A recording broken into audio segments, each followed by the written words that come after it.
नमस्कार दर्शकों, भक्ति सागर 4 के चैनल के गरुड़ पुराण भाग 20 में आपका स्वागत है। प्रेत शब्द के बारे में आपने अवश्य ही सुना होगा, परंतु क्या आपको यह पता है कि मृत्यु के बाद प्रेत योनि किसे प्राप्त होती है, इसके क्या कारण है और प्रेत किस स्थान पर वास करते हैं? यह सब तथ्य गरुड़ पुराण में स्पष्ट किए गए हैं और यही आज हम आपको इस प्रस्तुति में बताएंगे। अगर आप हमारे चैनल पर पहली बार आए हैं तो सब्सक्राइब अवश्य करें ताकि समय समय पर ऐसी ही ज्ञानवर्धक वीडियो आपको। चलिए आराम करते हैं। गरुड़ जी ने कहा कि हे प्रभु, प्रेत योनि में जो कोई भी प्राणी जाते हैं वे कहाँ वास करते हैं? प्रेत लोक से निकलकर वे कैसे और किस स्थान में चले जाते हैं? 84 लाख योनियों में से परिव्याप्त यम तथा हजारों भूतों से रक्षा होने पर भी वह प्रेत नरक से निकलकर कैसे इस संसार में विचरण करते हैं?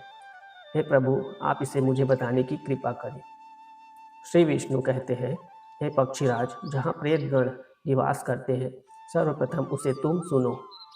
छल से पराया धन और पराई स्त्री का अपहरण तथा द्रोह के कारण मनुष्य निशाचर योनि को प्राप्त होते हैं। जो लोग अपने पुत्र के हित चिंतन में ही अनुरक्त रहते हैं तथा सभी प्रकार के पाप करते हैं, वे शरीर रहित होकर भूख प्यास की अथाह पीड़ा को सहन करते हुए यहाँ वहाँ भटकते रहते हैं। वे प्रेत चोर के समान पितृभाग में दिए गए जल का अपहरण करते हैं। तदंतर पुनः अपने घर में आकर वे मित्र के रूप में स्थापित हो जाते हैं और वहीं पर रहते हुए स्वयं रोग शोक आदि की पीड़ा से ग्रसित होकर सब कुछ खो देते हैं, सब कुछ देखते रहते हैं। वे एक दिन का अंतराल देकर आने वाले ज्वर का रूप धारण करके अपने संबंधियों को पीड़ा पहुंचाते हैं अथवा तीव्र ज्वर बनकर और शीत वातादि से उन्हें कष्ट देते हैं। उच्चिष्ट अर्थात झूठे अपवित्र स्थानों में निवास करते हुए उन प्रेतों के द्वारा सदैव अभिलक्षित प्राणियों को कष्ट देने के लिए सिर के दर्द, हैजा तथा नाना प्रकार के अन्य बहुत से रोगों का रूप धारण कर लिया जाता है।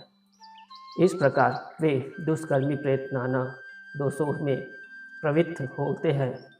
गरुड़ बोले, हे प्रभु, वे प्रेत किस रूप में किसका क्या करते हैं? वे प्रेत किस रूप से किस का क्या करते हैं? किस विधि से उनकी जानकारी प्राप्त की जा सकती है, क्योंकि वे न कुछ कहते हैं न कुछ बोलते हैं। हे श्री हरि, यदि आप मेरा कल्याण चाहते हो तो मेरे मन के इस संशयों को दूर कर दें, क्योंकि इस काली काल में प्रायः बहुत से लोग प्रेत योनि को ही प्राप्त होते हैं। श्री विष्णु ने कहा, हे गरुड़, प्रेत होकर प्राणी अपने ही कुल को पीड़ित करता है।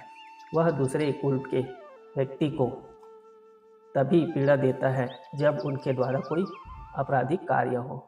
जीते हुए तो वह प्रेमी की तरह दिखाई देता है, किंतु मृत्यु के बाद वही दुष्ट प्रेत बन जाता है। जो भगवान श्री रुद्र के मंत्र का जप करता है, धर्म में अनुरक्त रहता है, देवता और अतिथि की पूजा करता है, सत्य तथा प्रिय बोलने वाला है, उसे पेट पीड़ा नहीं दे पाते। जो व्यक्ति सभी प्रकार की धार्मिक क्रियाओं से दूर रहता है, नास्तिक है, धर्म की निंदा करने वाला है और सदैव असत्य बोलता है, उसी को प्रेत कष्ट पहुंचाते हैं। काली काल में अपवित्र क्रियाओं को करने वाला प्राणी प्रेत योनि को प्राप्त होता है। हे कश्यप पुत्र, इस संसार में उत्पन्न एक ही माता पिता से पैदा हुई संतानों में भिन्नता होती है। एक सुख का उपभोग करता है, एक पाप कर्म में अनुरक्त रहता है, एक संतानवान होता है और एक पुत्र धन धान्य से संपन्न रहता है। एक का पुत्र मर जाता है, एक को मात्र पुत्रिया ही होती है। एक प्रेत से पीड़ित रहता है। प्रेत दोष के कारण बंधु बंधावों के कारण के साथ विरोध होता है। प्रेत योनि के प्रभाव से मनुष्य को संतान नहीं होती। यदि संतान उत्पन्न भी होती है तो वह मर जाती है। प्रेत बाधा के कारण तो व्यक्ति पशुहीन और धनहीन दोनों हो जाता है। अकाल मृत्यु या दाह संस्कार न होने पर प्रेत योनि प्राप्त होती है, जिससे प्राणी को दुख झेलना पड़ता है। हे पक्षीराज, जो व्यक्ति प्रेत योनियों को नहीं मानते वह स्वयं ही प्रेत योनि को प्राप्त होते हैं। जिसके वंश में प्रेत दोष रहता है उसके लिए इस संसार में सुख नहीं है। प्रेत बाधा होने पर मनुष्य की मति, प्रीति, रीति, लक्ष्मी और बुद्धि इन पांचों का विनाश होता है। तीसरी या पांचवी पीढ़ी में प्रेत बाधा से ग्रस्त कुल का विनाश हो जाता है। ऐसे वंश का प्राणी जन्म जन्मांतर तक दरिद्र, निर्धन और पाप कर्म में अनुरुक्त रहता है। परंतु आप चिंतित न हो, प्रेत बाधा से निवारण हेतु उपाय भी है। अगर आप प्रेत बाधा से जुड़े लक्षण व उपायों को जानना चाहते हैं तो कमेंट करें। आज के लिए इतना ही। अगर आप ऐसी ही रोचक जानकारियाँ लेना चाहते हैं तो भक्ति सागर 4 के चैनल को सब्सक्राइब अवश्य करें। तब तक के लिए जय श्री राम।